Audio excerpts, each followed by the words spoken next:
শুনেছি যশোর গদখালিতে নাকি সারা বাংলাদেশের জন্য ফুল ফল শাকসবজি এবং বিভিন্ন চারা গাছ চাষ করা হয়।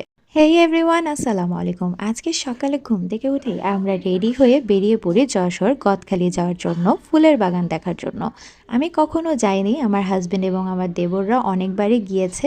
তো আমাকে দেখানোর জন্য বা ঘোরানোর উদ্দেশ্যে সেখানে নিয়ে যাচ্ছে। তবে আমার ভাগ্যটা খুব খারাপ, কারণ আমি সেখানে গিয়ে শুধু গাছই দেখতে পারি, কিন্তু কোনো ফুল ফোটেনি।